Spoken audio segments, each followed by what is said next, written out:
لله الأمداد أكداد كراورة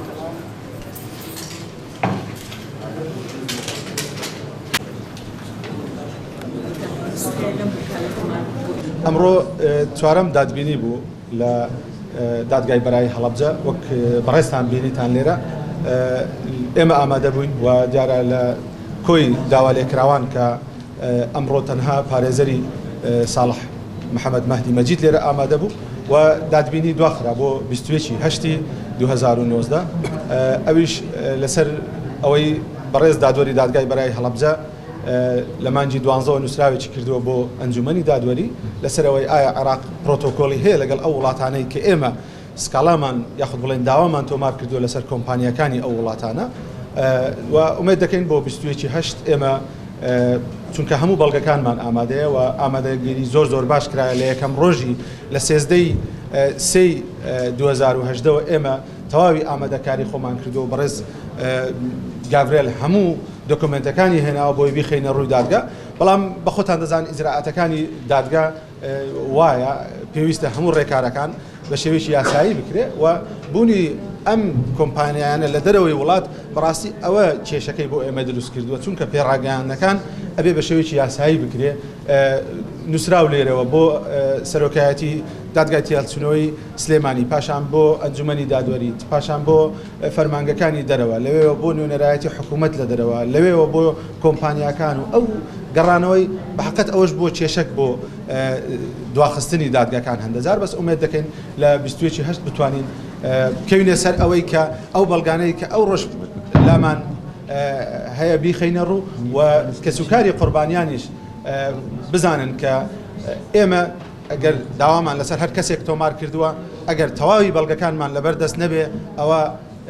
لێرە ناوی بانگ ناکرێت بۆیە تەواوی بەڵگەمان هەیە ئینشاءالله لە ڕۆژی دادبینیش بەڕێستان لێرە دەبین.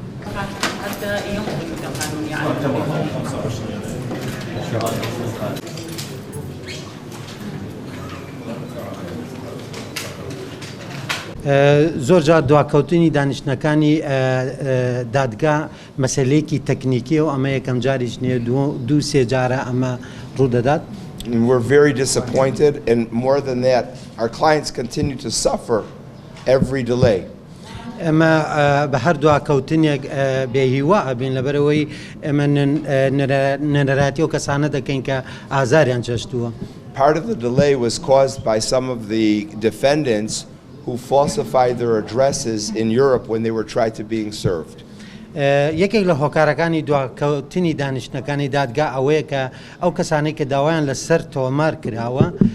ناونیشانەکانی خۆیان و ئەدرێسەکانیان لە وڵاتەکانی دەرەوە دەگۆڕن و ئێمەش بە ئاسانی ناتوانین ڕاپێچی دادگایان بکەین.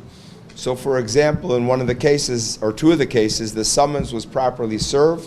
but then it was returned saying that it was served to the wrong address, which caused the KRG's offices to have to struggle and reserve, which caused the delay. بۆ نمونە لە یەک دوو جارە لە پێشووتردا ئێمە تەبلیغمان ناردووە بۆ کەسانەی کە داوایان لەسەر تۆمار کراوە بەڵام دوای ماوەیەک وەڵاممان بۆ هاتەوە کە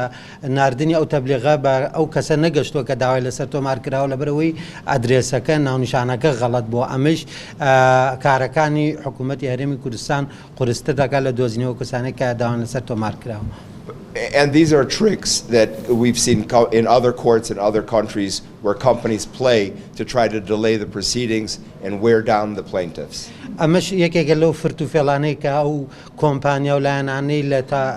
داوایان لەسەر تۆمارەکرێ زۆر جار هەڵدەستن بە گۆڕینی ناونیشانەکانیان فرتوفێڵ دەدۆزنەوە بۆ ئەوەی بتوانن دانیشتنەکانی دادگا دوا بخەن.